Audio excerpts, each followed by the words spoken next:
안녕하세요. 역사 강복권입니다. 한당국이 위서로운 비판 계속 이어가겠습니다. 이런 비판이 있는데요. 석기 시대에 무슨 대제국을 다스렸냐, 황국에 대한 내용입니다.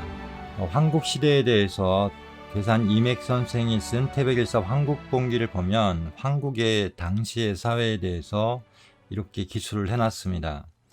당시에는 법규와 명령이 없었으나 백성들 스스로가 화평하고 즐거워하며 도리에 순종하였고, 병을 제거하고 원한을 풀어주며 다친 자를 돕고 약한 자를 구제하니 당시 사람들은 모두 스스로 환이라 부르고 무리를 다스리는 사람을 인이라 하였다. 말 그대로 조화 시대인데요. 지금 생각하는 어떤 대제국, 어떤 패권주의 이런 나라가 아니었다는 걸 알 수가 있습니다. 그리하여 오가 무리가 서로 번갈아 하늘을 대항하여 교화를 일으켜 사람들로 하여금 싸움이 없게 하시니 라고 되어 있습니다. 그래서 하늘을 대신한 하늘의 대행자죠. 신과 같은 존재 환인께서 교화를 일으켜서 백성들이 조화롭게 살 수 있도록 하는 그런 세상을 만들었다. 한마디로 이야기하면 환국은 조화시대다라는 걸 알 수가 있습니다. 물론 인류학자들도 고대 황금시대가 있었다는 이야기를 많이 하는데요. 장수시대라고도 하고 신선시대라고도 합니다. 동양에서는. 그래서 서양에서 말하는 차축시대, 황금시대가 있었다. 고대에. 그리고 동양에서 말하는 신선시대, 불로장생의 시대가 있었다라고 하는 시대가 바로 황국시대인 것입니다. 그래서 황국시대를 단순히 어떤 제국의 형태로 생각을 하면은 당시 시대상을 전혀 알 수가 없다라는 생각이 들고요. 그 다음에 신시배달시대로 들어서면은 교화시대라고 합니다. 그래서 이때부터 이제 어떤 체계적인 형태를 갖추는데요. 천평의 우물을 파고 청구에 농사 짓는 땅을 구획하셨다라는 내용이 나옵니다. 환웅천왕께서 이렇게 동방개척을 떠나오셔서 하셨다는 얘기인데요. 실제로 8,000년 전에 흑룡화 유적을 보면은 이 계획된 촌락 형태가 보입니다. 약 170가구가 이렇게 마치 계획도시처럼 촌락을 이루고 있고, 그 다음에 주위를 해자처럼 이렇게 둘러싸고 있는 형태로 해서 작은 도시죠. 작은 도시 형태로 이렇게 촌락을 만든 걸 알 수가 있습니다. 그래서 삼성기에 나와 있는 내용처럼 이 농사 짓는 땅을 구획하셨다라는 대목과 일치한다라는 생각이 듭니다. 그 다음에 신시 배달 시대에 대한 내용입니다. 농사를 짓고 가축을 기르게 하시고 시장을 열어 교역을 하게 하시니 구한족의 모든 지역에서 곡물과 새를 바치고 무쇠와 짐승들까지 모여 춤을 추었다라고 나오는데요. 자, 목축과 농경을 하게 하시고 시장을 열어 교역을 하게 하셨다라는 내용이 나옵니다. 그래서 곡물과 새를 바치는 어떤 국가 형태를 띠기 시작한 것은 이 신시 배달 시대부터가 시작이 되는 것입니다. 그래서 7,500년 전에 이 소남산 유적이라고 하죠. 소남산에서 발굴된 옥도끼가 있습니다. 그래서 이 옥도끼는 예전에 고대의 왕의 권능을 상징했기 때문에 이때부터 우리가 소위 초기 국가 형태를 이렇게 띄었구나라는 걸 알 수가 있습니다. 이 교역에 대해서는 이 서양에서도 이미 이 6,600년 전에 발견된 베르나 유적을 통해서 당시에 교역이 있었다라고 이야기를 합니다. 그래서 불가리아 베르나에서 발견된 금, 구리 등 금속 제품과 보석 종교용품 중에서 금은 약 6kg 정도인데 굉장히 많은 양이죠. 이 정도의 부는 농경사회에서 축적하기 힘들며 소금 교역으로 얻은 것으로 보인다. 1600년 전에도 교역을 했다. 당연히 이제 신시 배다 시대 때 이런 시장을 열어 교육을 하게 하셨다라고 하는 대목과 일치하는 또 내용입니다. 그 다음에 이제 많이 비판을 받는 게 남북 오만리, 동서 이만리인데요. 이것은 영상으로 이미 만들어서 올렸습니다. 한번 참고해서 보시고요.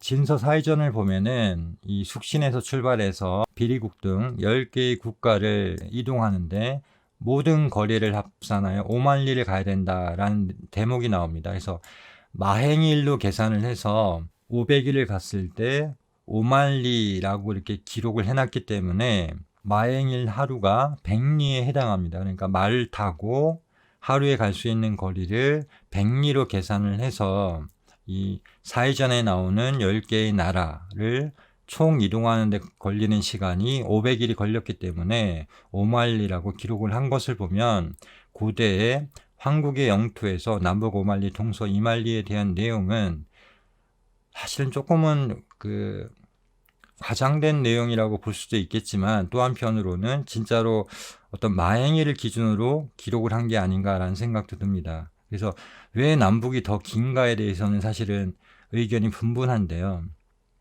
제가 볼 때는 오히려 남북으로 어떤 큰 산맥이나 큰 강이 있기 때문에 더 오래 걸렸기 때문에 5마일리라고 한 게 아닌가라는 생각도 들고, 또 한편으로 최근에 나오는 내용은 시베리아 고원 쪽과 연관된 게 아니냐 이렇게 보기도 합니다. 그래서 이 부분은 계속해서 연구가 이루어져야 되는 부분이다라고 생각을 합니다.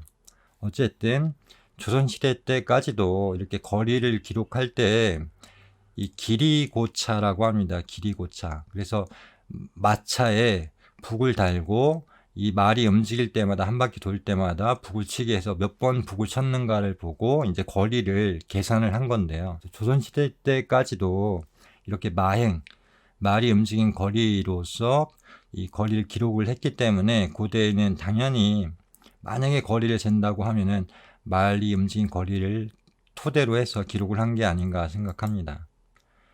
그래서 이 거리의 기원에 대해서 이제 다른 영상에서도 말씀을 드렸지만은 가장 거리의 기본이 뭔가라고 했을 때는 1리라는 게 어디서 나왔냐라고 하면 이 정전법에서 나왔습니다. 정전법. 그래서 이 정전법의 이 구획에서 한 변의 길이를 1리라고 했고 약 400m, 405m가 됩니다. 그래서 이 정전제에서부터 거리가 나오기 시작했다. 근데 이 정전제는 그럼 어디서 기원을 했냐?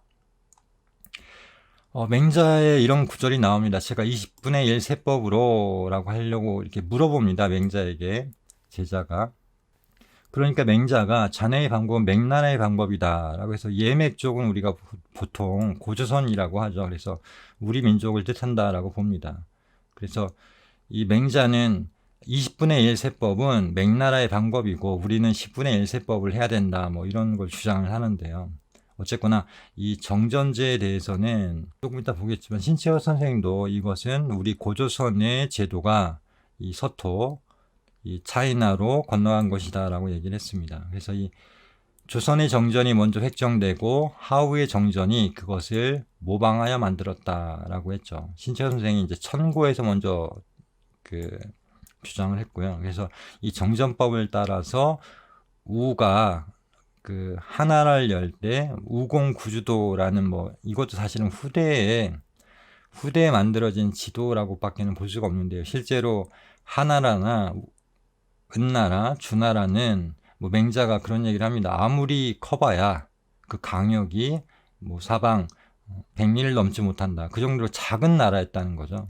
후대로 가면서 이 하상주 시대에 대해서 어떤 과장을 하고 확대 해석하는 그런 경향이 생기면서 우공구주도도 그 뒤에 만들어진 게 아니냐 이렇게 보기도 합니다. 그래서 어쨌거나 우공구주도도 정전법을 모방해서 이 나라를 9구역으로 나누고 이 토지의 등급에 따라서 세를 매기게 했습니다. 그래서 상상부터 하하까지 해서 이 토지의 세를 받게 된 건데요. 이 토지의 세를 받는 이 구주도라는 것 자체가, 이 정전법이라는 것 자체가 신시배달 시대에 나온 겁니다. 황곡이나 신시배달을 얘기하면 고조선까지도 마찬가지로 중국에는 9년제가 있었는데 우리나라엔 그런 제도가 있었냐 어쩌고저쩌고 하는데 그런 제도 자체가 우리 민족으로부터 나온 거예요.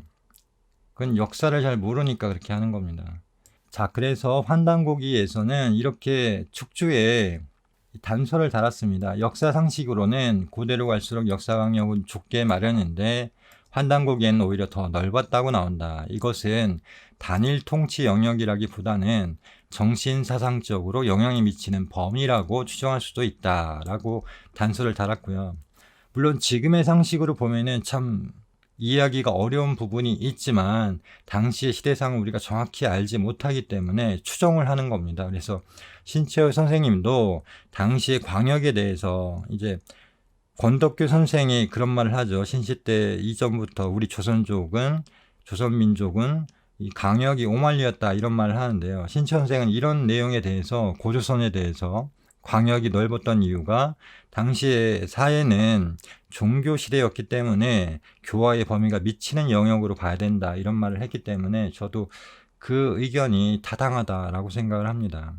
지금의 국가 개념이나 영토 개념과는 분명히 다른 것이고 또 영토 개념도 지금처럼 어떤 국경선이 명확하게 그어져 있고 그곳을 관리하는 것이 아니고 서로의 어떤 완충지대가 있었습니다. 그래서 실질적인 국경선과 개념상의 국경선이 있었기 때문에 이 체카제도가 나와서 서로의 강역을 침범하지 않고 영토의 개념이 세워진 것은 고조선 때라고 한단고기에 나오기 때문에 그 이전에는 사실은 이 영토의 개념이 지금과는 확연히 달랐다라는 걸 알 수가 있습니다. 그래서 한단고기를 잘 모르기 때문에 이런 모든 오해나 말 그대로 소설이 나오는 거고요. 한단고기를 제대로 읽으면은 그 속에 이미 그런 거에 대한 모든 답이 들어 있습니다. 네, 오늘은 여기까지 하겠습니다. 감사합니다.